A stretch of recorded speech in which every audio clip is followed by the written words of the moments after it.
Turnabout Reminiscence. Kay Faraday, the young lady who calls herself the second Yatagarasu.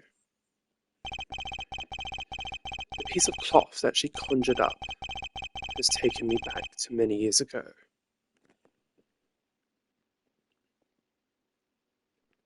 7 years earlier.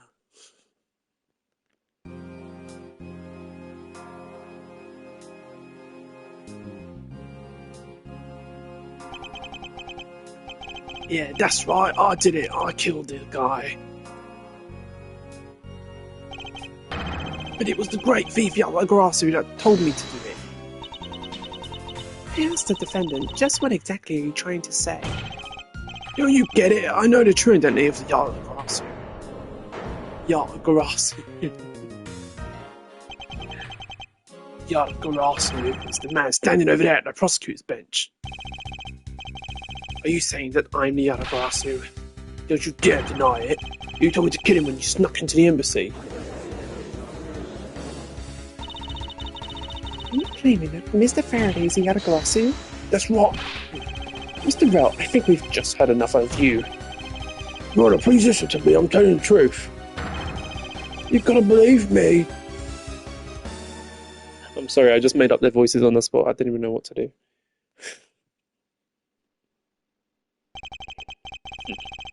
In accordance with the defendant's accusation, a new prosecutor shall be called to replace Mr. Faraday. This court will be in recess until the new prosecutor is ready.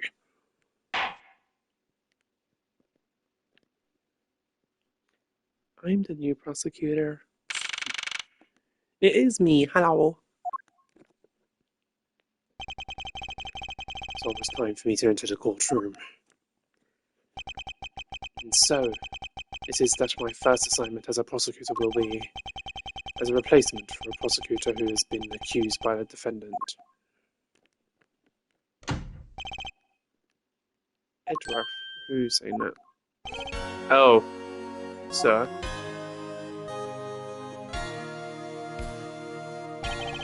Have you read all over the documents regarding this trial? Yes, sir. I've memorized everything there is to know. Very good. The paperwork for the prosecutor's substitution is just about complete. Edgeworth, always bear in mind that as your mentor, I, Manfred von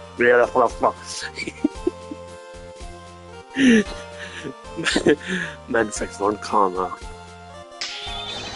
will accept nothing short of perfection. I understand, sir. I have the chance to stand in court at such an early stage in my career. I am honoured and proud. As I have watched over your studies, I'm giving you this very rare chance. Prove yourself. Rush the defendant's pathetic lies into oblivion. Yes, sir.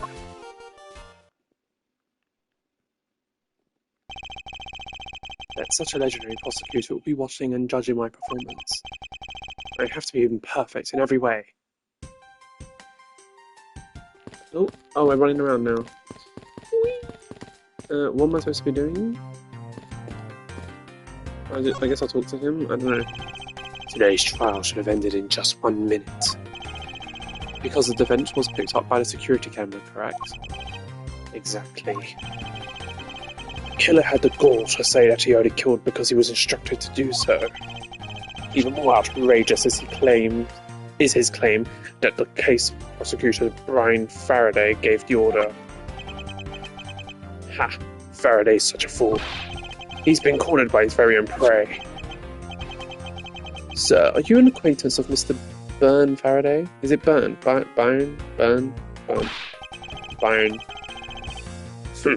He's a pathetic man who speaks nothing but nonsense. Nonsense? He once tried to explain to me a way of punishing those who cannot be brought to court. Those who cannot be brought to court? That is nonsense, for no man is above the law. Well, there are always a few exceptions. However, there is no reason to even deal with such individuals. The prosecutor is a guardian of the court, one with no obligation to outside matters. Thus, there is no reason to deal with such individuals, I see. Edgeworth, disgracing yourself as Faraday has will not be forgiven. Have no fear, I will not let you down, sir. In place of the accused prosecutor Brian Faraday, I'll prove the defendant's guilt. Very good. I've secured an hour of recess for you to prepare to do just that. Show them all the power from karma. So, have you achieved a firm understanding of the case? Yes, sir. I've memorized everything that is written down in the case files. Well, then explain this to me. The case to me. I want to see if you really know what you're talking about. Understood. I don't know what I'm talking about. The murder was committed on September 8th in front of the Kodopian embassy. The victim, Mr. Deadman, was a staff member at the embassy. The defendant in this case, Mr. Mackerel, was held for questioning the night of the incident as he was deemed suspicious. I can't get over these names. He was quickly placed under arrest for possession of a murder weapon and a gun. Furthermore, at the time of the murder, great thief Yatagarasu had successfully infiltrated the how do you even say that? Kodopian embassy as well. At first, Rel claimed that he himself was Yatagarasu, but that he did not kill Deadman. Was he already Deadman before he was killed? So, that was a lame joke, I'm sorry. I wonder what he expected to gain from such a desperate lie. It's possible that he wants to go down while in the spotlight if he's found guilty. There truly is no limit to people's insanity. Oh, inanity. Inanity. But I digress. Continue, Edgeworth. Yes, sir. During the trial, the prosecution presented the security footage that captured the murder. The footage clearly showed Mr. Rel as the murderer. The act of Mr. Rel firing the gun could be clearly seen from the visitors' gallery. Upon seeing that, the defendant retracted his statement and admitted to the murder. I did it because I was told to, by the real Yatagarasu, Brian Faraday. That sounds about right. However, you've forgotten one thing. Wow, this may appear to simply be the murder of a Kodopian embassy staff member. God, I can't read. People are actually referring to it as the second KG8 incident. The second KG8 incident? I'm very sorry, sir. I fear I failed to study hard. Well, even among the police, there's information that only a select few are privy to. Could you please enlighten me, sir? Sir, what do you mean by the second KG8 incident? In order for me to tell you that, you must first learn about the original case. Take a look at these documents. This is a 3-year-old newspaper. You've heard of the Amino Group scandal before, correct? Oh, not again. Yes, I have. Secretary of Ernest D'Amano, the Amano Group's director, was arrested under suspicion of smuggling. Correct. I don't like anything to do with the aminos, they're all annoying. CCU was an employee of the Amino Group, and a sole witness to the smuggling operation. It was she who brought the crime to light. However, Miss Yu was silenced before she could testify in court. Wasn't the Kodopian embassy staff member arrested for the murder? Yes, a Kodopian by the name of Manny Cochin was the suspect. However, due to the lack of evidence, the case went unresolved. Lack of evidence? If only I was in charge of the case, I would have done everything in my power to prove his guilt. To make sure that all criminals are found guilty, my mentor really is dedicated. Faraday was the prosecutor on the case then, and he was pathetic as ever. Mr. Faraday was in charge of the KG8 incident as well. That's right. And now, once again, the victim of this case you are currently assigned to is someone who was scheduled to testify against that smuggling organization. Just like last time, the victim was murdered right before he was to testify. Oh, that wasn't even him. Sorry. And just like last time, the victim was murdered right before he had the chance to testify. You're catching on. The victim was murdered just before his day in court against a smuggling organisation. Events are occurring almost exactly the same as they did in the KG8 incident. So that's why it's been called the second KG8 incident? Yes. Yet, there is one difference between the two incidents. What would that be? The so-called noble thief that is sending everyone into an uproar. The great thief Yatagarasu. Yatagarasu, I'd better find out more.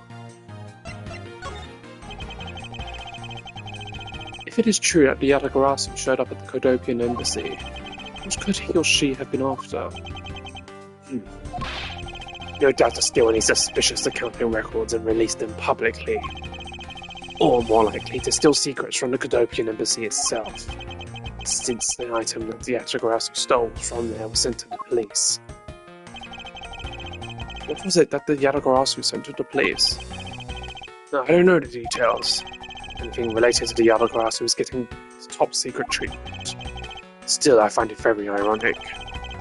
By returning the stolen item to the police, it was proof that positive that the Yatagarasu had infiltrated the embassy on the same day by the staff member. The same day the staff member was killed. Criminals have a way of incriminating themselves, wouldn't you say? That would have been the first time the Yatagarasu has left evidence behind, correct? Yes, indeed. If you wish to learn more about the Yatagarasu, then I suggest you ask Faraday. Mr. Faraday? He happens to be the prosecutor in charge of the Yatagarasu case as well. He's the prosecutor in charge of both the KG8 incident and the Yatagarasu case. Mr. Faraday really has a lot on his plate. What is it, little girl? You're scary, mister. Did you need something? I want to trade these coins with you. Fistful of dimes, quarters, and pennies, but it looks like you've got exactly $1. Is this what you want? Thanks, that's exactly what I needed. Let a child be here to watch the trial. How disrespectful for a child like that to be running around inside the courthouse.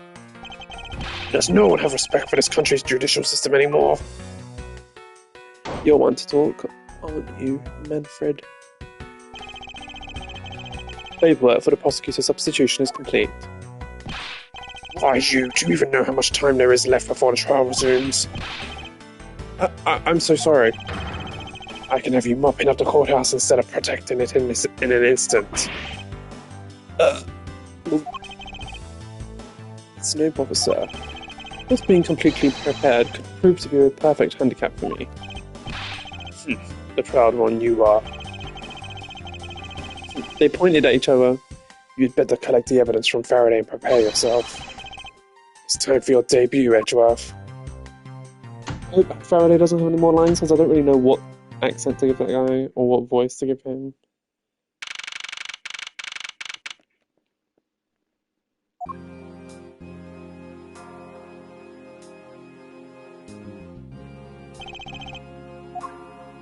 Where's the defense attorney? Just what is going on? Why isn't Faraday here yet? How is it possible that the defense is not prepared yet either? Bailiff, where is Mr. Faraday? I'm not sure. I wasn't really paying attention. Wow.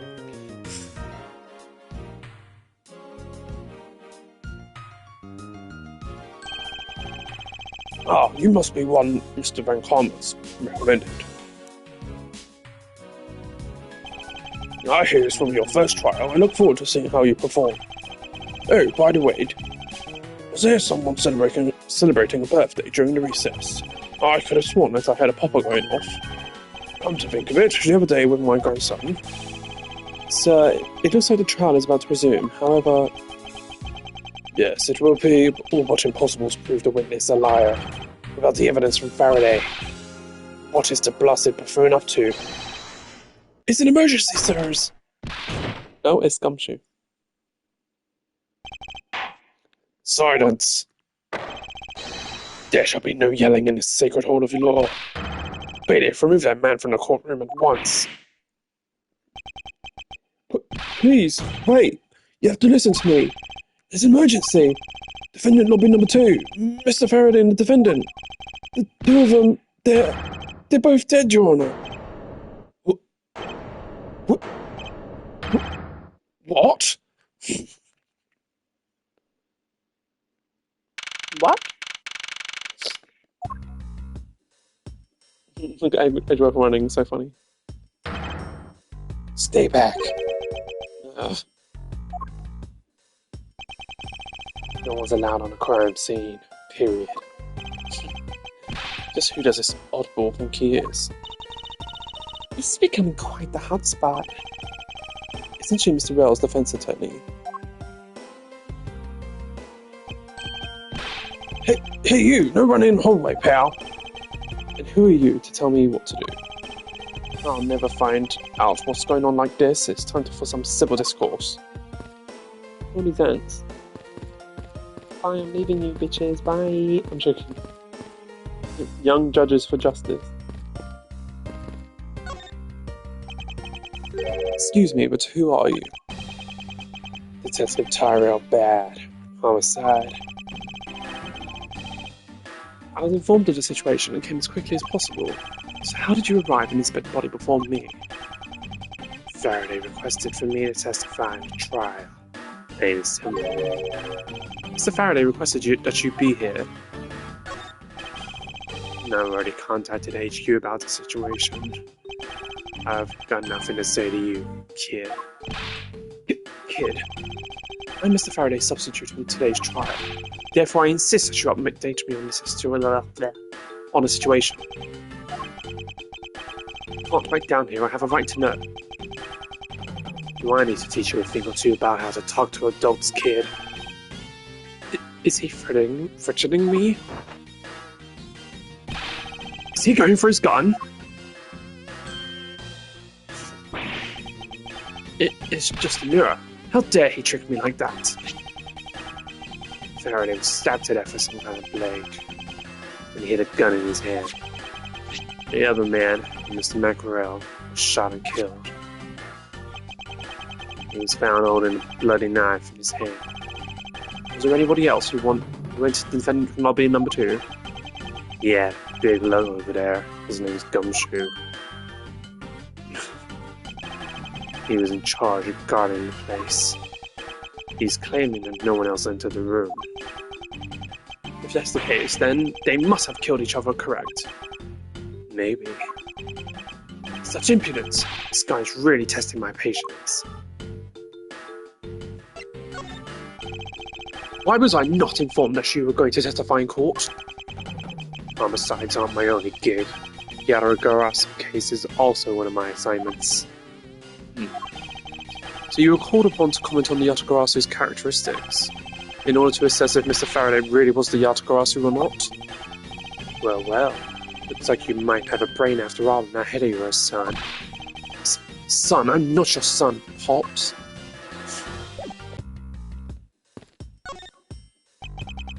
Do you have a minute? You know, I'm not really into talking to people I don't know, especially at a time like this.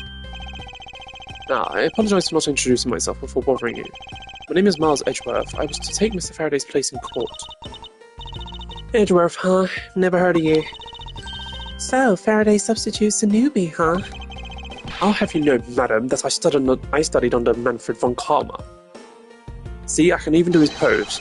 Do not take me for some naive novice.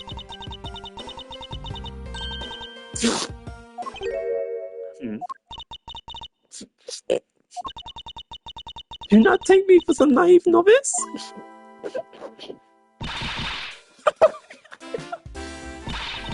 So you're a student of Von Karma. He should have... His clothes are a dead giveaway. Stop right there. These are the garments of one who gallantly presents the facts. Thanks for the great laugh, but try not to make me laugh so much, okay?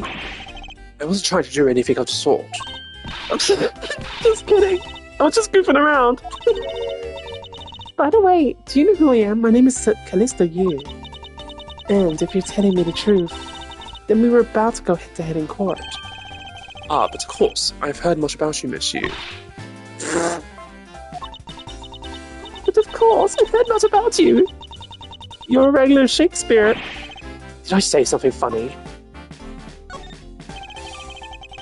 I'd like you to update me on the situation. I don't really know anything. Why didn't you try talking to the detectives over there? If that's the case, then why are you here?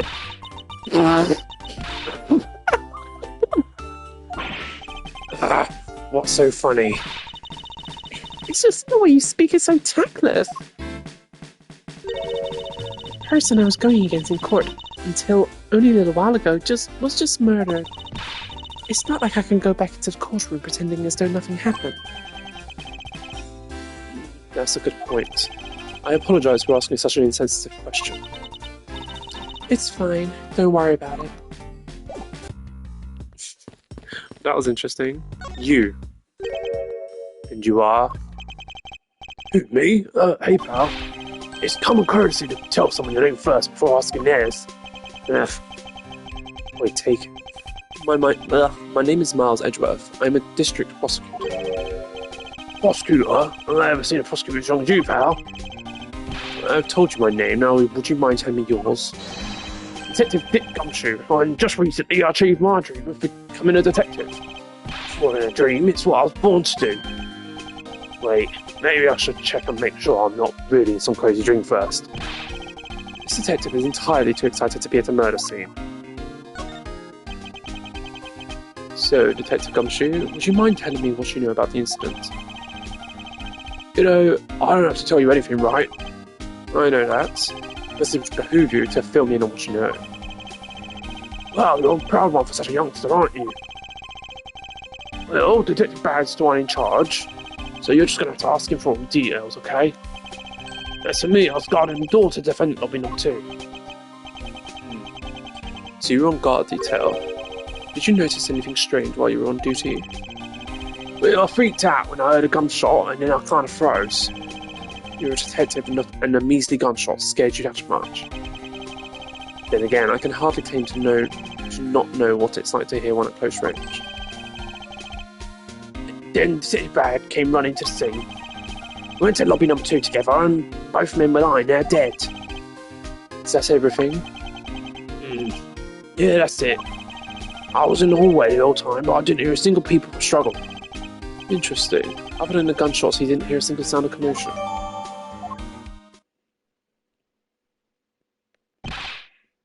Miss Yu, there is someone who wishes to see you. Who is it? A Cadopian Embassy member by the name of Manny Cochin. What's going on? Detective Bad and Miss Yu's mood just changed all of a sudden. Wait a second, wasn't Manny Cochin... I'll be right there. It's nice to see you again, Miss Yu. I don't know what the voice to do for this guy. Why are you here? I have no desire to ever see you again. Now. Actually, would you mind stepping outside for a brief chat? Fine, let's go. Oh, he's fast, isn't he? Whoa. He's sped up a lot. Bad. Von Karma, it's been a long time. I knew you would show up. You usually do when the other grasp is involved, and I see this case is no exception. Do you know Detective Bad, sir? Yes, he's like an old bloodhound that never leaves the scene of a crime. If only he would get the promotion and move on. It's the crime scene where a detective is most useful and effective. It's not like I don't know that. Moving on to Bad. The man I just passed by. Was he not the suspect from the KG8 incident? So I was right. Just what is that man doing wandering around here? That Faraday, I can't believe he let such an easy catch get away. Imbecile. I would have proven his guilt in 3 minutes. Von Karma, I think you've said enough for now. It's in poor taste to talk like that about the departed. Very well. Back on topic. I'm placing Edgeworth in charge of this investigation here.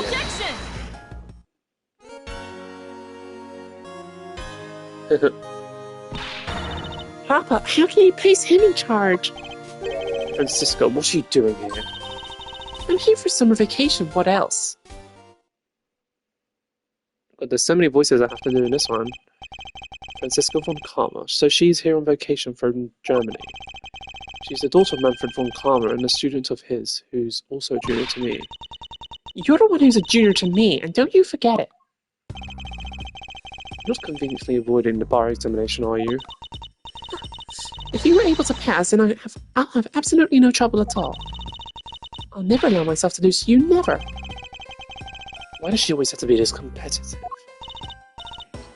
Anyways, Papa, are you really assigning Miles Edgeworth to cover the case? Yes, I am. Oh shit, that's not his voice. Yes, I am. Why do you ask? Well, you know, I'm close to becoming the prosecutor myself. And I'm 100% confident that I can do a better job than him. That's just like Francisca. She has no problem bad-mouthing someone right in front of them. Bad. Yeah. These two will be conducting the investigation. What? You want me to let both of these kids loose on a crime scene? This is a perfect opportunity for them to work on their prosecutorial skills. A crime scene is not a place for children to be messing around in. I'm the one with the authority over the crime scene, bad, and I will not tolerate complaining. Yeah. Edgeworth, Francisca, I leave this case to the two of you. Understood, sir. Yes, Papa. I'll go take care of the paperwork now. Remember, I'll accept nothing but a perfect report from both of you. Do not disappoint me. Okay, bye. Hold up, Von Karma, I still haven't agreed to this. Miles Edgeworth. It's been quite some time, Francisco. This will be the perfect chance for us to see which of us is truly worthy of the Von Karma name. It'd kill you to at least say hello. Long time no see. Very good. Just because you came a prosecutor first doesn't mean you can act all proud. She hasn't changed a bit. Miles Edgeworth! As I was saying, we shall see which one of us is worthy of the Von Karma name. For crying out loud, I've been reduced to a babysitter.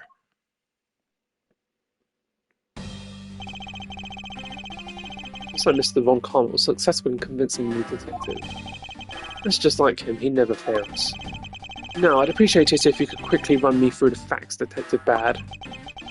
You're better off checking things out on your own. Very well. Seems like getting help from Detective Bad will be a most arduous task. They're on top of each other. Is this the only real explanation that they killed each other simultaneously? Miles Edgeworth, you should listen to someone until they're finished talking. What are you talking about? I'll only say it one more time. Oh, is she going to say the same thing again? This is a competition to see who's truly worthy of the Von Karma name. Competition? The person who figures out the truth first wins. But the person who doesn't discover the truth is a dishonor to the name? Exactly. I don't care that you became prosecutor before me. I simply refuse to hear any foolish things come from your foolish mouth. Fine, whatever makes you happy. Can I take that as you accepting my challenge? Once again, whatever makes you happy. Well then, let's begin the investigation, shall we? I'm going to find every piece of evidence and prettily present it like the professional I am. Competing to discover the truth behind a crime, how delightfully childish. You kids over there, hold it. Kid? Serves you right, Miles, he just called you a kid. I said kids, kid. How dare you call me a kid as well? I'll do what I please, and I won't allow you to call the ruckus on my crime scene. Hey, big guy, you are gonna watch over these two. Yes, sir. Detective Bad, sir. Now, do what I say from now on, quick, kids. You better not get in our way, Scruffy. You'll feel the bite of my whip if you do. Then you, prosecutor boy. Let's get your investigation started already, alright? Great, now even that detective is treating me like a child. Alright, it's time to get investigating. Get a move on, prosecutor boy. My name is Miles Edgeworth, and if you were to call me prosecutor boy one more time, it will be my duty as a prosecutor to look into your monthly salary. What? What would you do with my salary after you saw how much it was? It's up to you now, isn't it? Really? Sounds good, pal. So naive.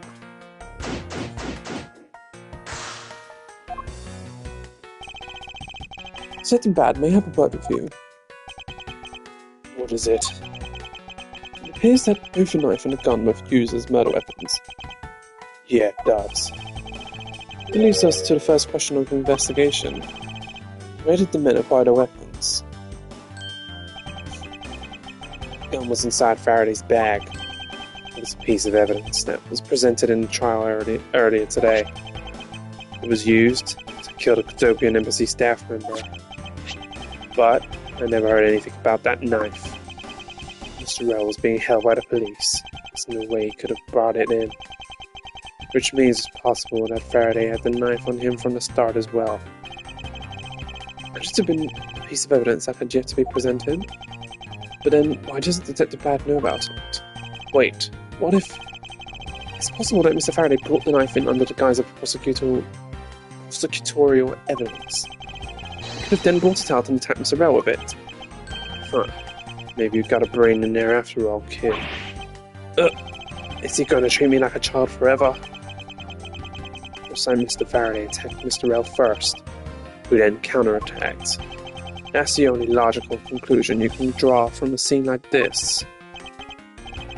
Not yet. I feel like there's much too early to be drawing conclusions already. I must first find conclusive evidence and so as to protect the honour of the Von Karma name.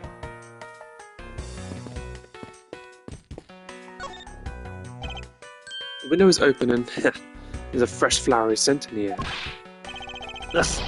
Flowers in the garden down there are so gross and ghastly. Wait, that's my voice. Ugh! Flowers in the garden down there are so gross and ghastly. Do you think maybe you could try offering something useful for a change? Well, at least there's no way someone escaped through the window, pal. They wouldn't wake up and smell the flowers after a fall from the third floor. Are you willfully ignoring the fact that there are also iron bars on the windows? Yeah, I guess there's that too. Either way, no one could get through these windows, right? They thought of everything when they were designing this courthouse. Very nice. Very nice. Whoa! What is it, Detective Gumshoe? My TV at home is so tiny compared to this one, pal. Then perhaps you should purchase a more normal-sized television like this one. Ooh, let me see it. Wow, this thing's huge. Whoa! And way too noisy. You're the noisy one, Scruffy. Don't touch it. Get your fingerprints all over it. But I didn't touch it. Preservation of the crime scene is the foundation of detective work. The foundation, huh? Sounds like something the rookie here needs to shore up on. The TV's been left on. Why are you looking at me like that? It wasn't me. I didn't touch anything. Gumshoe, you do know what will happen to you if you touch something again. Right? I won't touch anything. I won't even go near it. The TV, sir. And you, get back to your investigation, alright? I was planning to anyway. Is there nothing to investigate about the TV? Okay.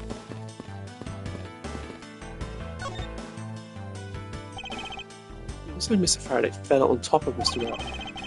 At first glance, it seems like they must have killed each other. However, using logic, the only logical conclusion is, aha! What was that outburst for? My detective instinct just hit me real hard. It was Mr. Rell that fell first, see? you don't need to be detective instinct for that. It's common sense. I suppose we won't know much more than that until after I examine the bodies. No interest until every suspicious-looking cranny, fucked up that line. Skip it. Why are there plastic bags scattered all around? Those bags are for keeping evidence safe, pal. I know that much, detective. You sure are good at this stuff, aren't you, pal? Normally I'd be happy when someone compliments me, but when it's this guy... Anyway, could these plastic bags be evidence of a fight between the two men?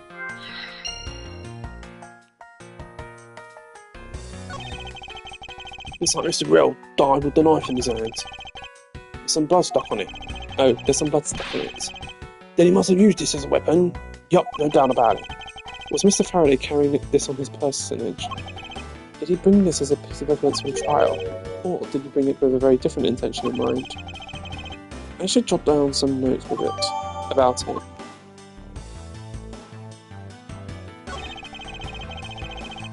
Looks like Mr. Faraday died while holding a gun in his right hand. So he shot Mr. Rell and then fell on top of him while still gripping onto the gun. I guess that does seem kind of strange, huh? I mean, why would Mr. Faraday know how to fire a gun? It's not exactly rocket science, even I know how to pull a trigger. Although I doubt I'll ever need to use one. I hope I never have to fire a gun either, pal. But it does look like cool to hold a gun in your hands. It appears that the police's screening procedures need a thorough review. Anyway, I should jot down some notes about the handgun in Mr. Faraday's hand. His hand's all black down here, see? I wonder what it could be. If you look closely, this blotching pattern resembles an ink stain. An ink stain? Yes, I usually get ink on my own hand when I use my feather pen. Feather pen? I've never seen one before. Sure you ain't just making it up, pal.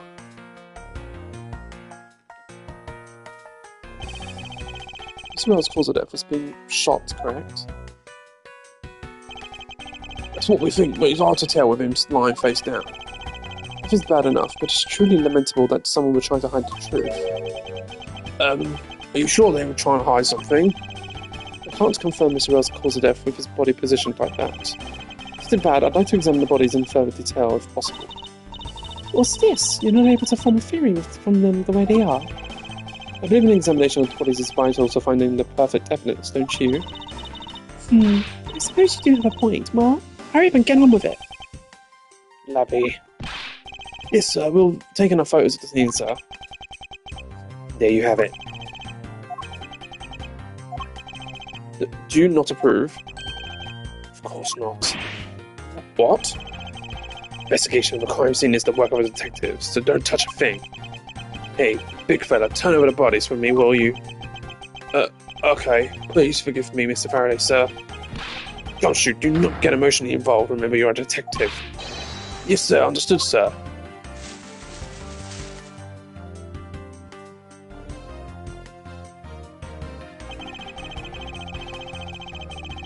Road rest until I've inspected every suspicious-looking nook and cranny.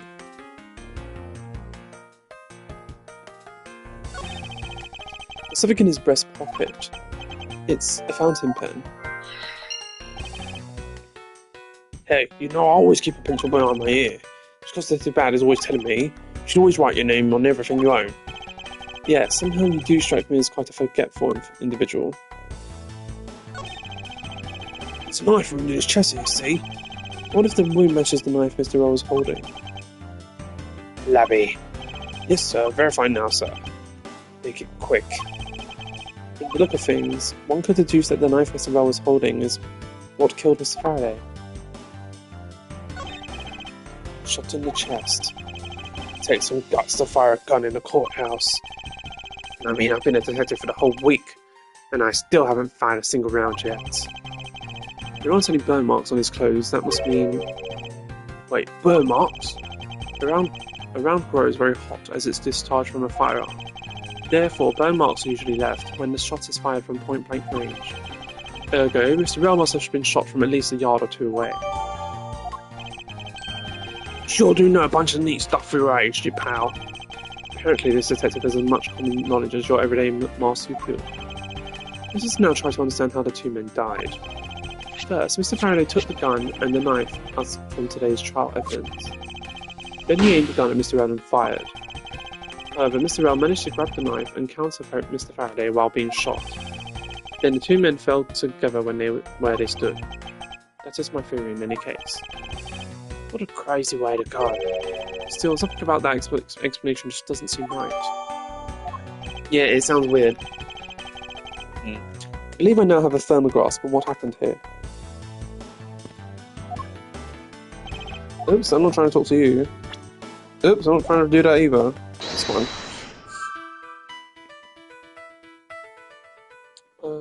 Ink stain and pen.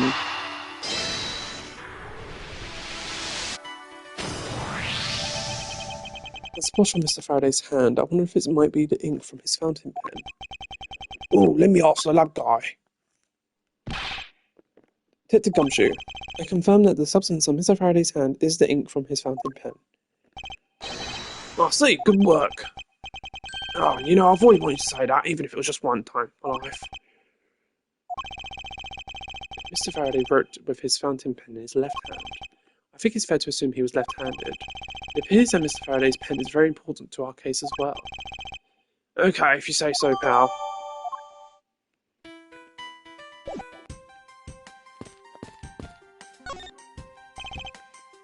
Detective Bat, do you have any thoughts on the case? Faraday and Rel. Looks like they killed each other to me. Although, there are a few things that just don't seem right.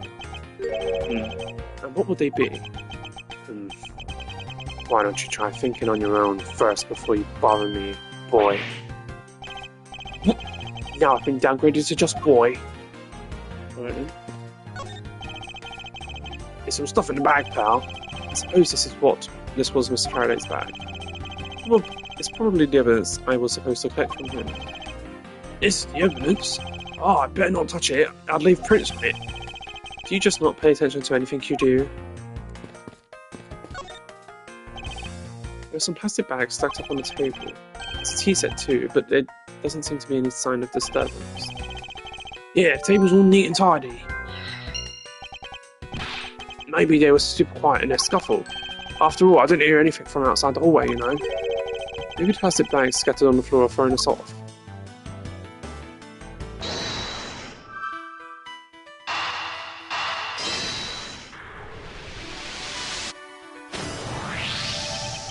There is a very tidy pile of plastic bags on the table, and yet a portion of them were wound up scattered on the floor as well. It's not likely that the ones on the floor were knocked over during a struggle. In which case, might there not be another explanation as to how we got there? How they got here? Another reason. I believe it's possible that the blood on the outside of the bag is related somehow. Hey, please get that blood away from me, pal. Detective Gumshoe, whose blood is on this bag? Hold on, let me ask the lab guy. Right, please hurry. Wait till you get a load of this, pal. It's Mr. Faraday's. Oh, and the technician said they didn't find anything else on the bag either. It would appear that this bag is a very important piece of evidence. Okay, if you say so, I'll leave it in your hands, pal. I guess there's not much left to investigate, huh? They really did kill each other. No, we can't conclude that quite yet. Still something I find very peculiar here. The theory that they simply killed one another is too simplistic in this case. In fact, there is actually a contradiction that shows there is another possibility. No way, pal, really? I suppose I'll just have to show you the contradiction in this crime scene.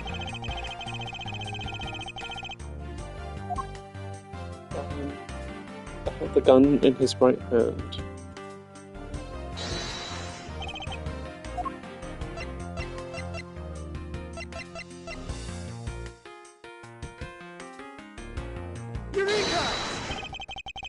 Now we come face to face with the contradiction I spoke of, and it is this. Mr. Faraday had used his left hand to write with his fountain pen. Ergo, he is left-handed. And yet the handgun is in his right hand. Don't you find it odd that the left-handed Mr. Faraday would hold the gun in his right hand? That, ladies and gentlemen, is the great contradiction haunting this crime scene. Yeah, you're right, pal, that does seem strange. But how could something like that happen? Facts add up to one conclusion and one alone. Someone else put the gun in Mr. Faraday's hand after he died. Someone else? Plastic bags scattered on the floor and a gun in the wrong hand. I sense the presence of a shadowy figure behind this case. A person of foul intent who is serious about keeping the truth from us.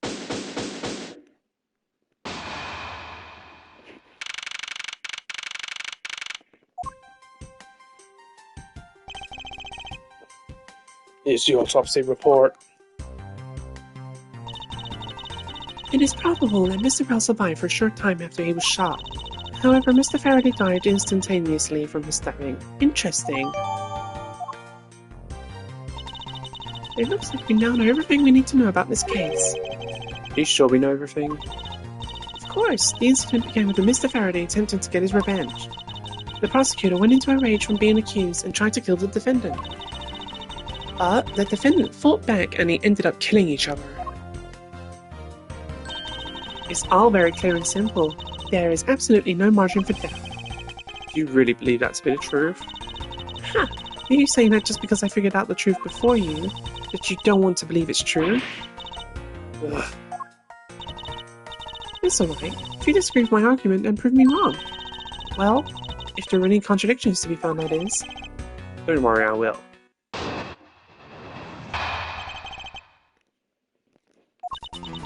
Mr. Faraday's death was instantaneous, while Mr. Rell survived for a short time. From this, it's obvious that Mr. Faraday died after he shot Mr. Rell. And Mr. Rell, while on the brink of death, stole Mr. Faraday's knife and stabbed him. Those are the facts of this case. Mr. Faraday's death was instantaneous, therefore he must have attacked first.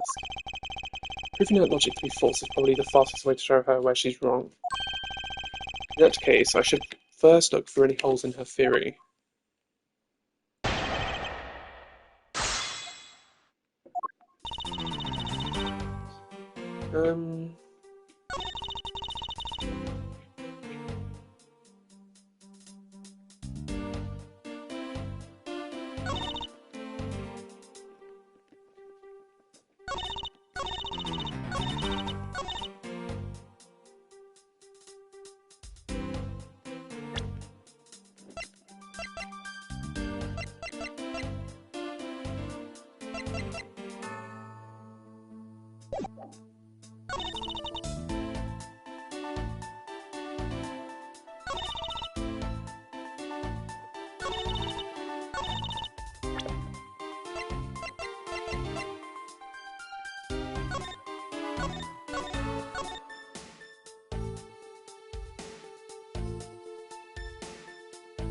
Trying to figure out what it is.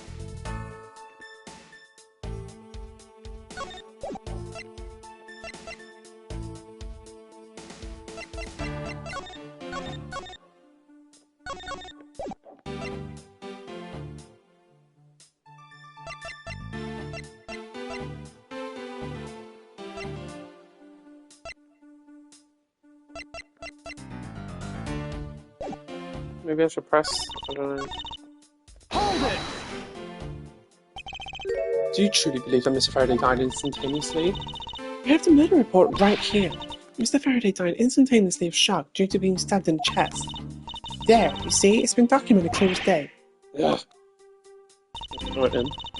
I think there is a contradiction in one of them. So I just have to figure out what it is. So first, I will have a drink.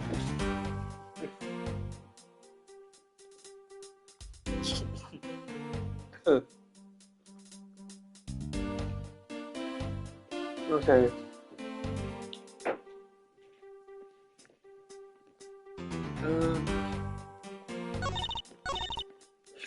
So I think the first one's probably true.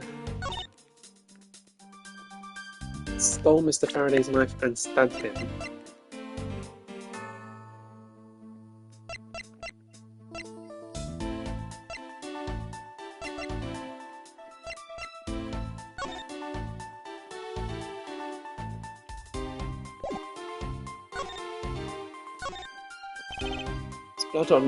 This blood here is from Mr. Faraday, but there are no clues to be found, which begs the question, do I need to put this bag inside another bag in order to preserve this as evidence?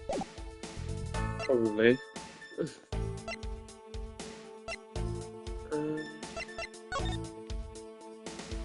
Anything about the pen?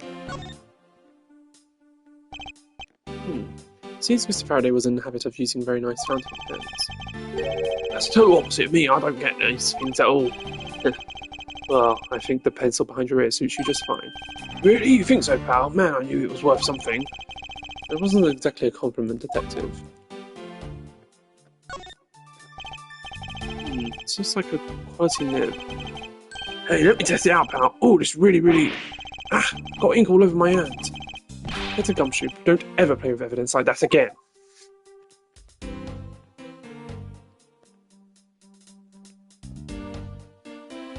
Yeah, I don't think there's anything to do with this pen. Hold it! Claiming speculation is fact already. Don't you feel that the evidence is a bit lacking? You'll find all the evidence you need just by looking around this room. Mr. Faraday collapsed on top of Mr. Rell. In addition, Mr. Faraday died instantaneously, making a counterattack impossible. Furthermore, the room is a total mess from everything.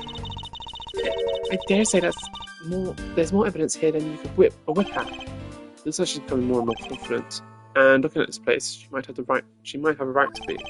After all, everything here seems to support her theory. Looks like you're starting to see my point. I've as good as won our little competition. Something strange about Francisca's theory. I should compare her claim with the data I've gathered thus far. I just know there's a contradiction. Is it obvious, or am I just being crazy?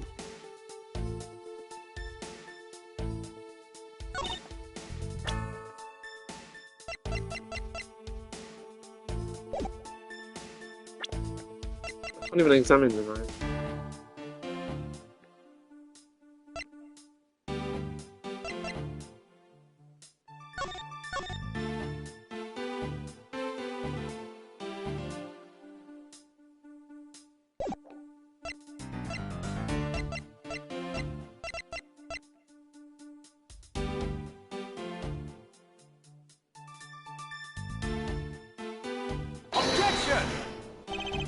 Francisco, I advise you to take a look at this piece of evidence. It's wrong. What are you trying to say with this?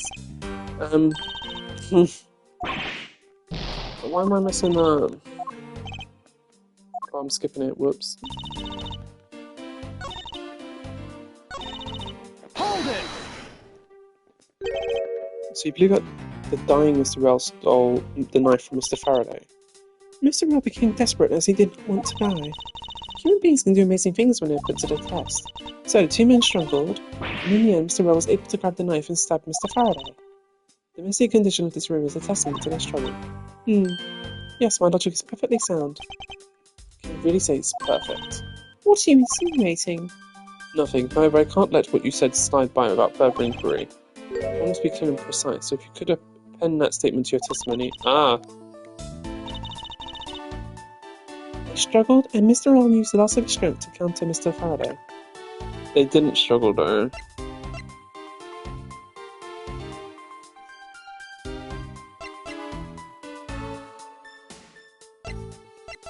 But I don't have evidence about the room.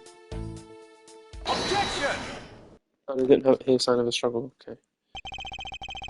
If the two men were fighting, their struggle would have surely caused quite a bit of noise. However, Detective Gumshoe testified that she heard absolutely nothing. Ha! You place too much faith in that detective's testimony, you know. But for the sake of the argument, let's say there wasn't a fight. How then did Mr. Rell get his hands on the knife? Mr. Faraday's bag was sitting right here in lobby number 2. It's not hard to imagine that perhaps Mr. Rell saw a chance and took it out at some point. So, what you're saying is this. Mr. Rell took a chance when he saw the opportunity and took the knife from the bag. And then Mr. Faraday shot Mr. Rell after being stabbed? Isn't there something strange in Francisco's statement just now? No, it all makes sense. Wait, something doesn't add up. Oh, really? It's simply not possible for Mr. Faraday to have shot Mr. Rell after being stabbed.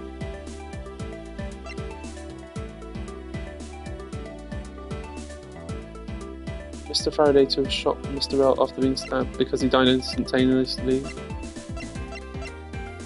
Take that! According to the coroner's report, Mr. Faraday died instantaneously, meaning that he died immediately upon being stabbed by the knife. Ergo, he could not have possibly fired the gun after that. Ooh, you got me. but she already said that. But of course. Well then, if the report is correct, then there is only one correct explanation. If we suppose that Mr. Rell attacked first, then Mr. Faraday, who died instantaneously, would have been unable to kill Mr. Rell. Therefore, Mr. Rell must have stabbed Mr. Faraday after he was shot, then they both died. That is the only explanation that makes logical sense. Negating your opponent's ideas in order to prove your own theory. I see you've been studying, Francisca. I just wanted to explain it to you as simply as possible. Before you foolishly propose a foolish theory that only a foolish fool like you could. I added an extra fool. There was no... I added an extra one. How naive of you to believe that only your opinions are valid. I still expect to discover the truth that the crime scene offers you. Francisca, you've still got a ways to go. What are you talking about? Are you seeing this on flaw in my logic? Mr. Faraday died instantly. And the fact that he did is what gives rise to the contradiction in the scene. The contradiction here in the scene is... what did he say? Mr. Faraday died instantly. The fact that he died instantly contradicts.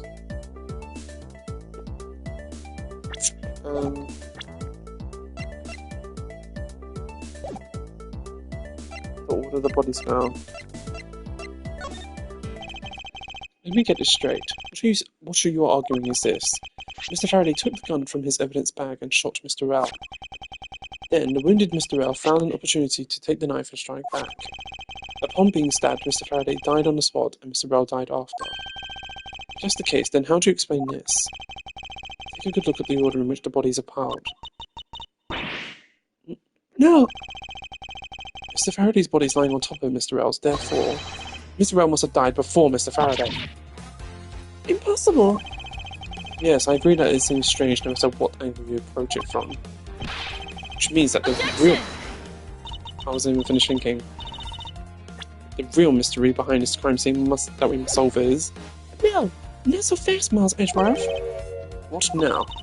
I simply think that you ought to think a bit more out of the box. Oops. And that it's even clearer now that the incident started with Mr. Faraday's murderous intent. She sure bounced back quickly. An explanation would be enough this time. It's going to take some very decisive evidence to prove her wrong.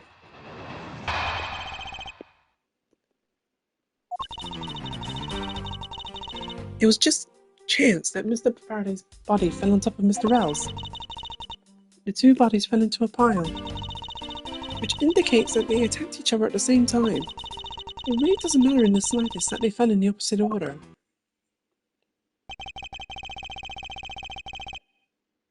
I just know that Francisca's explanation isn't absolutely correct. All I have to do is find a hole in her logic. Once I do, I can present her with the evidence that proves the contradiction.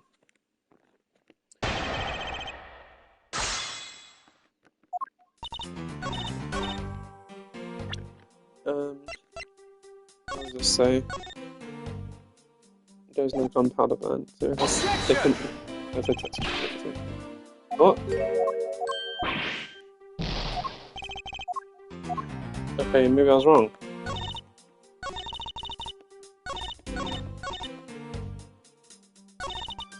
Hold it! What do you mean by they attacked each other at the same time? I assume Mr. Faraday had two different weapons in his hands. He made to attack Mr. Rell while holding both the knife and a revolver, and then, after Mr. Faraday fired the gun, Mr. Rell grabbed the knife as he was falling and stabbed Mr. Faraday. That is how Mr. Faraday wound up on the bottom with Mr. Faraday on top. Mr. Rell found... God, this is confusing. At close range, that is more than possible. Yes, it's possible, but... Well, if you have any other ideas, then show me what you've got. Oh, I will. And to that extent, I'd like to append what you just said to your testimony. I don't see any point to that, but as you please. Oh my god, that is what I was trying to say. So, all she added was the close range. Objection! That kind of annoyed me, because, like, what was the point? I was making the same point. So you believe they kill each other at close range? Sorry, but that's impossible. Just as is written here at the crime scene, in the crime scene notes, the firing of the handgun did not leave a gunpowder burn on Mr. Rell's clothes. Therefore, Mr. Rell and the gun must have been separated by a distance of at least 2 or 3 yards. Yes, this is by far the biggest contradiction. 2 bodies are piled up on each other, yet the gun was fired from a distance. And with there being no chance that Mr. Rell moved that far after being shot, that leaves only one explanation. What a completely foolish line of foolish thought from a thoroughly foolish fool! If I'm not right, then who was it that made the first move with the intent to kill, huh?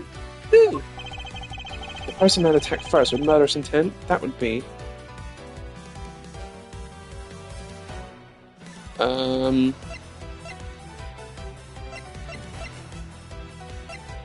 Faraday? Mr. Faraday, of course. Hey pal, what you saying now contradicts with what you said earlier, does it? Neither. Here in this room, contradictions appear no matter which man we claim attacked first. Thus, there can only be one logical explanation. That there was a third person here. It was that third person who killed both Mr. Faraday and Mr. Rell, and set their bodies up to make it look like a double murder. That third person is the real culprit. Miles Edgeworth, there's just one thing you're missing. Evidence, correct? Exactly. Everything you've said up until now is nothing but a story played out in your head. However, this is where the real test begins. Can you prove there was a third person involved in this crime? Of course. If the third person was truly here, that fact would resolve the glaring contradiction. The proof that this has all been a setup made to look like they killed each other. I'll present it, and lay it bare the final piece of the puzzle that's not yet in place. What is the piece of evidence that proves there's a third person involved? The bag. I can't think of anything else. The gun in Mr. Faraday's hand, and the plastic bag with his blood on it. These 2 items point to the presence of a third person. Oh yeah, the gun as well. Because it's in the wrong hand. How so? Recall Detective Gumshoe's testimony. I was in the hallway the whole time, but I didn't hear a single peep of a struggle. If there wasn't a struggle in this room, then there shouldn't be any plastic bags on the ground, meaning that someone else must have deliberately scattered them around. Do you not see the possibility in this? Disregarding the gun for the moment, there's a high probability of blood spatter when a knife is used on a person. If the culprit held the knife with a plastic bag around it, they could use the bag to catch any blood spatter from when they withdrew the knife. Then, by spreading a few more plastic bags around, mixing the bloody one in with them, and arranging the room to make it look like there was a struggle between the 2, they were able to conceal their presence.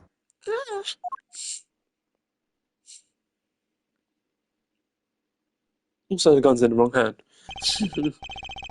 Looks like we've still got a long way to go in this investigation.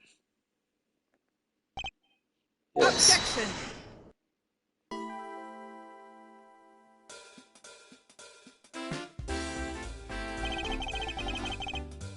What the heck is up with you, pal? Mr. Bad, I advise you to place Detective Gumshoe under arrest. What? What's the meaning of this? Looks like you're not man enough to discipline your own subordinates. Don't you dare. That detective claims he was there, standing in front of the door the entire time. But I have it on good authority that it was all a giant lie. Miss Yu, I ask that you please explain that last statement. I'll let his Honour explain it himself. I saw it with my own eyes, I tell you. During the recess, there was a period of time when there was no one in the hallway. What? See, Mr. Bad? So I ask you, why would a detective who was supposedly doing his job the whole time want to fabricate such a lie? Gumshoe, did you kill Faraday? No! Of course not, sir. It would appear that the one who set this whole crime scene up is that detective, which basically renders his testimony a complete lie and wholly invalid. It looks like your perfect logic has just gone tumbling down, Miles. I was in the hallway that whole time, but I didn't hear a single peep of struggle. Is that statement really a lie? Detective Gumshoe, you're now a suspect in the murder of 2 men. Now spit out the truth, also help me. I haven't lied to anyone, sir, honest. I really was there. I really was there. I was in the hallway the whole time. Detective Bad, I ask that you please do not act without my permission. After all, I am the one that is heading up this investigation, am I not? Don't talk like you know what's going on, boy. All I want for this investigation is to run perfectly. Perfection is the only wish of a disciple of Von Karma, after all. Therefore, before you take Detective Gumshoe into custody, I'd like to set the record straight on something. What's that? What should I ask Detective Gumshoe about? The hallway? I have no idea. Detective Gumshoe, I take it that no one else was in the hallway at any time, correct? Huh? Oh, of course not, pal. You're being awfully defensive. Why should you be hiding something from me? Watch your mouth, pal. You can't go around saying stuff like that about me without any evidence. I suppose you're right. I have no evidence at this point. Miles Edgeworth, how can you be losing a battle with wits with this detective? You're a disgrace. Maybe I should ask about something else. What should I ask? Why he wasn't in the hallway? Mr. Gumshoe, why were you missing from the hallway for a span of time? Look, pal, like I said, I was there the whole time, okay? There is testimony against you.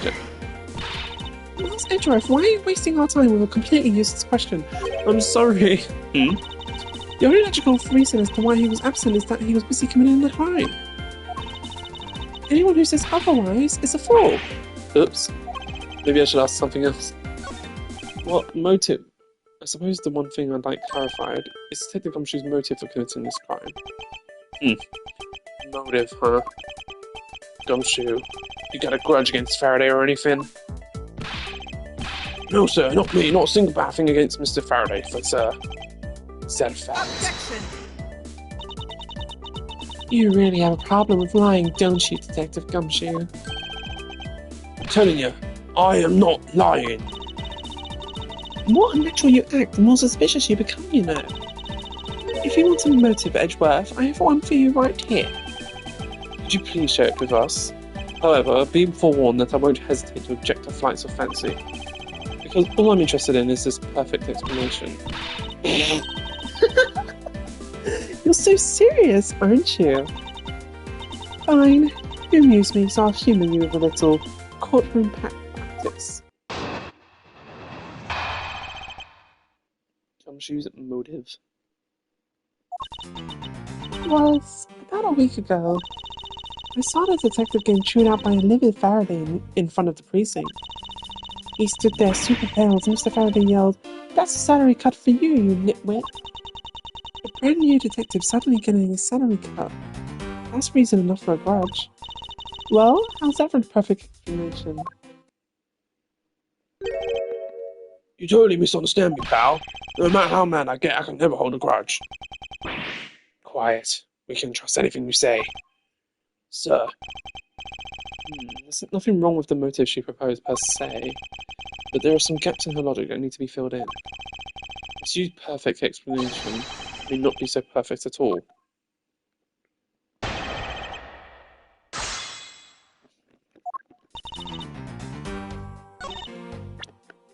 But,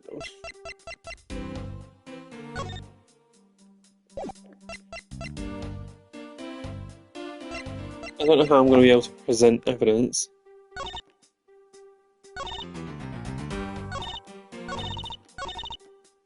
Hold it!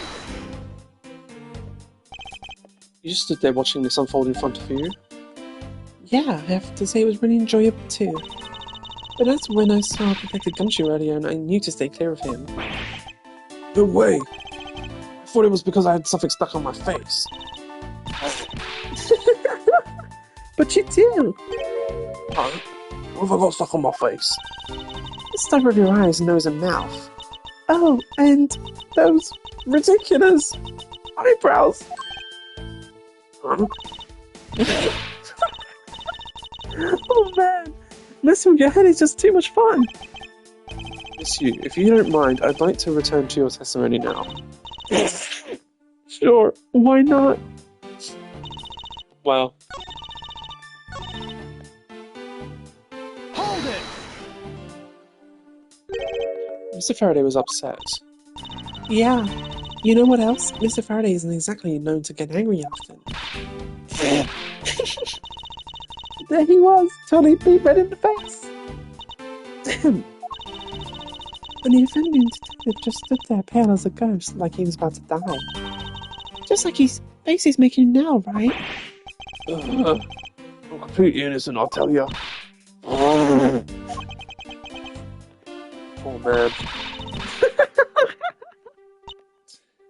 Damn.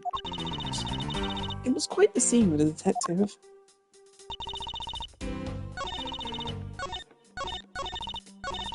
Wait a minute. Hold it!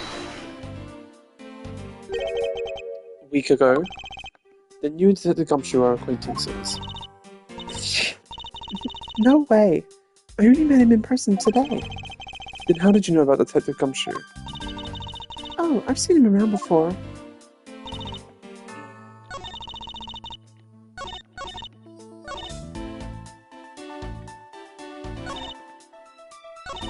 Hold it!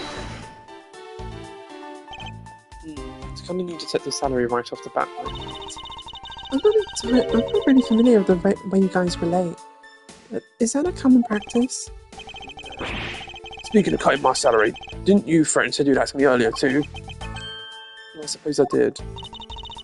It's only natural to cut a worthless detective's salary down to their actual worth. My father can even fire anyone, new or old, within a snap of his fingers. Do you think maybe there's a reason enough for your detectives to hate you people? Well, I guess. They really shouldn't have cut people's pay. It's bad. Don't tell me Mr. Von Karma cut your salary earlier. Hold it! You call your explanation perfect. Is it not to your liking? Fortunately for you, it's just not up to my standards. Oh, is there something you want me to clarify in that case? What shall I do? Shall I raise an objection? Sure. What else am I going to do? Alright, if you could clear this one thing up for me.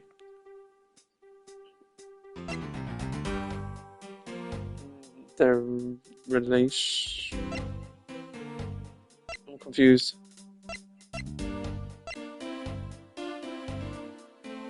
Didn't we just... Oh yeah, wait for Kenny now. Is it because he saw it? I don't know. How he was killed. Actually, allow me to ask the detective directly, what was your relation to Mr. Faraday? Mr. Faraday was in charge of training rookie detectives to testify in trials. I met him on the very first day at the Criminal Affairs Department, pal. Oh, I had no idea Mr. Faraday was so involved. Faraday may look like an easygoing guy, but he's actually a bit of a nut for strict discipline and manners. Guys like Gumshoe tends to rub him the wrong way. Yeah, now you have to know how the detective and Mr. Faraday were related. Me now? No, wait.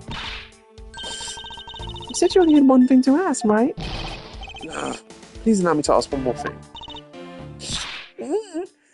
Oh, you're such a riot, Edgeworth.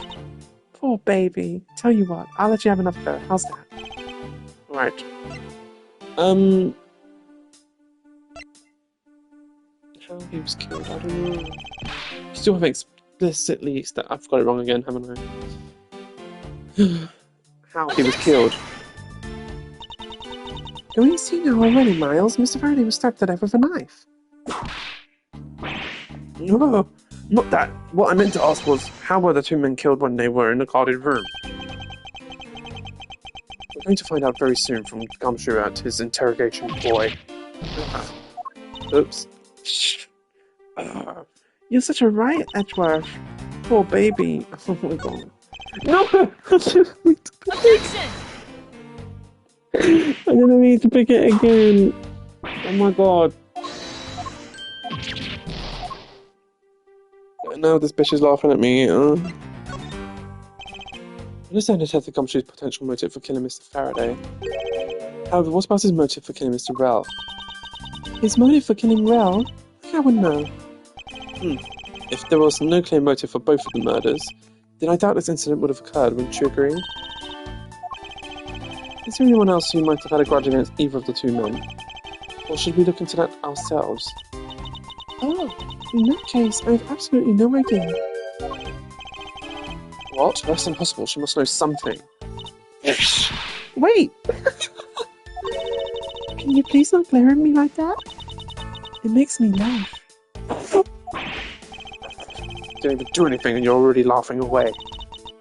Well, anyway, the way I see it, as long as he had a motive to kill one of the two, this crime would have played out the way it did anyway. Oh, would you care to explain your logic?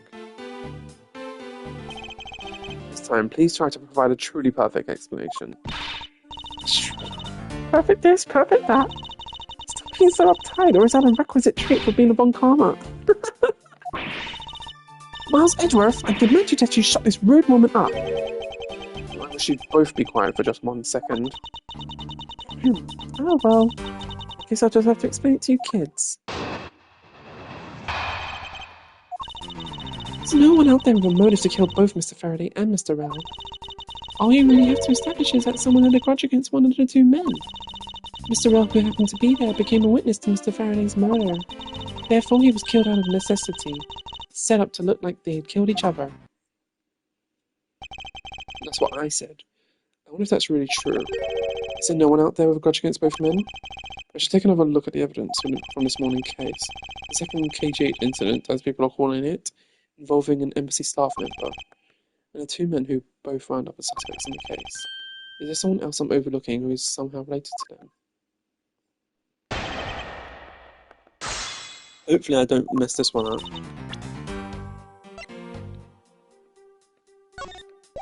Objection! Okay, cool.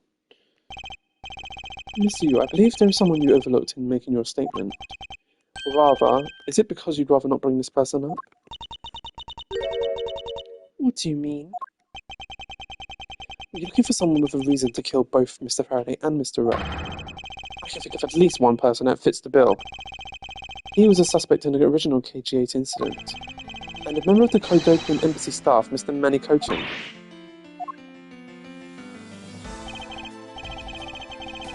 That's right, the very man who came to visit you earlier out in the hallway. The man who killed a member of the Kodokan embassy staff, Mr. Rel, and the man who was lead prosecutor of the KG8 incident, Mr. Faraday. Are you telling me that Mr. Cochin has no reason at all to kill both of these men? Well, I suppose he might have a reason or two. You coming for me, pal? Maybe you're not a bad guy after all. Don't get ahead of yourself. You're still a suspect, make no mistake about that. Perfect evidence, perfect testimony. These are only things I wish to hold. But I didn't do it. You will stay under my authority and go investigate Mr. Manny Cochin for me. But remember, I will not be very forgiving should any of this leak out. You want to investigate Cochin? You'd just be wasting your time. Why is that? Cochin was up in the viewing gallery watching the trial, or so I was told. Every cop in this place has been keeping an eye on the guy since he arrived. Then the only real suspect that we have is still Detective Gumshoe. I suppose so. No way, come on, Detective Badge. You gotta believe in me, sir. He wasn't that hallway the whole time, sir. I never took a single step in this room, sir. Okay, then are you saying there was someone else who passed through the hallway? No, there was no one else here, sir. Then why should I believe you didn't do it? That is one incredibly foolish detective. Standing in front of a crime scene all by himself is as good as a confession of guilt. I have to admit it's a bit strange. Most criminals will fabricate some sort of lie to escape their crimes. And if that detective really wanted to prove that he's innocent, you'd think he would have at the very least offer up that I spaced out while on duty or the like. Go on, shoot, time for your interrogation. Detective Bad.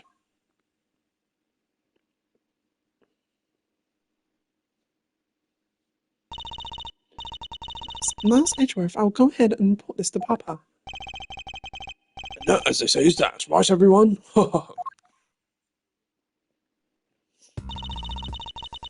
Oh, I suppose we should both be getting back to our real jobs now, huh?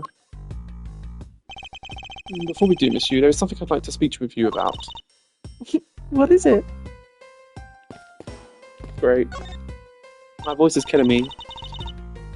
This one's going on a lot longer than I anticipated, but oh well. So, what did you want to ask me about? The current case of the murdered Kodopian Embassy staff member, I've heard that people have begun calling it the second KG8 incident. Only among you law enforcement types. And what about it? I'd like for you to tell me everything you know about the original KG8 incident. I'm afraid I can't help you. I don't know anything beyond what was reported in those papers. No, I believe you know much more, since you are directly tied to the KG8 incident. I'd appreciate it if you stop with the false accusations. Baseless outbursts are useless both inside and outside the courtroom, don't you know? I do, but I also know I do have a leg to stand on here. Think you can stop making that ultra-serious face in front of me? If you could please stop laughing for just 1 second. I'm not going to make any headway like this. I'm just going to have to show her exactly how related to the KG8 incident she is. It's you. I believe that I have proof of your connection to the KG8 incident. That file is your proof. Very well then. Why don't you tell me exactly how I'm related to the KG8 incident? Your connection to the KG8 incident is through the victim. The victim's name is CCU. You will note that she has the same last name as you. Can you really tell me she was with a straight face that you are not related to this case?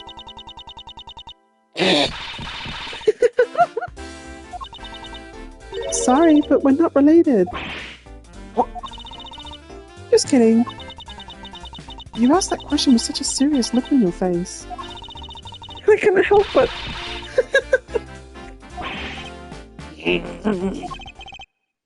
Miss Yu, I ask that you please tell me the truth.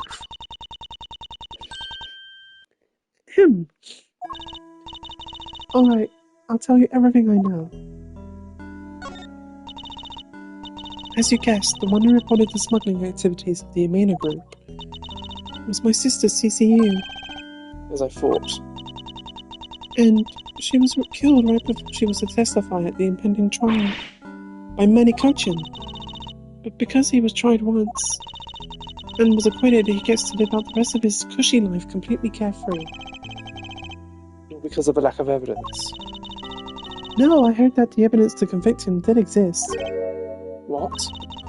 I heard it from Mr. Faraday himself after Mr. Cochin's trial was over. Apparently a man in black made off with the most important piece of evidence. Then the evidence had been tampered with. Isn't it just like a criminal to do something like that? The smuggling ring being run out of the Mena group by one of its secretaries. They bailed Mr. Cochin out. Turns out they were in league with each other all along. How big was that smuggling ring? Was this a large operation? I don't really know. Which is why I wanted to become the lead defense on this case that people are calling the second KG8 incident. But I haven't learned anything new at all. I was probably expecting too much, I know. You think this case has nothing to do with the smuggling ring? I don't know what to think. Why did Mr. Cochin want to meet with you earlier? Actually, he came to watch the trial. Apparently he only found out that I was the defense lawyer on the case after he had arrived. He figured he should say hi and one other thing. Looks like he couldn't resolve anything this time either. Too bad. What's that supposed to mean? Oh boy! Stop with that scary face already! I'm fine, really. I gave him a good slap across the face. The way she talks about slapping him as she laughs away is kind of creepy. But it's just as Mr. Bad said. He's not related to the double murder. I asked around and people in the gallery claimed that he was in his seatbelt the entire time. Talk about cruel fate. Well, this is about all I know. Sorry. Guess I wasn't much help, huh? That's not true. I'm sorry I made you recall such a painful time in your life. Edgeworth, you really are too serious for your own good. You really need to learn to relax. We wouldn't want you to die of stress, would we? Thank you for the advice, but there's no need to worry. I work in my own way, and I will catch this criminal in my own way as well. You'll see. Look at you with your game face on, ready to go. I'm making no such face. Did you know? Laughter is the best medicine, Edgeworth. Don't you get tired of making such a serious face all the time? I'm charged with making sure that all the criminals of this world are found guilty. I have no need for laughter. There you go, making that face again. Oh well. I've got to get going. I still have a few loose ends I need to tie up.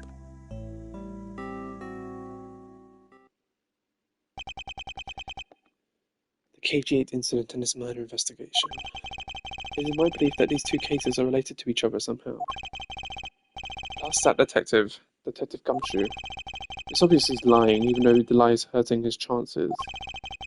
Clearly this case is far from over. Whether or not the detective is the murderer can only be determined once I've completed my perfect investigation. Mr. Von Karma, I swear to uphold your honourable name, or my name isn't Miles Edgeworth. That was a long one. Ugh. That was like twice as long as I normally would stream for, but you know. Ugh, it's fine. Okay. Thank you guys for watching, and I'll see you in the next one. Bye.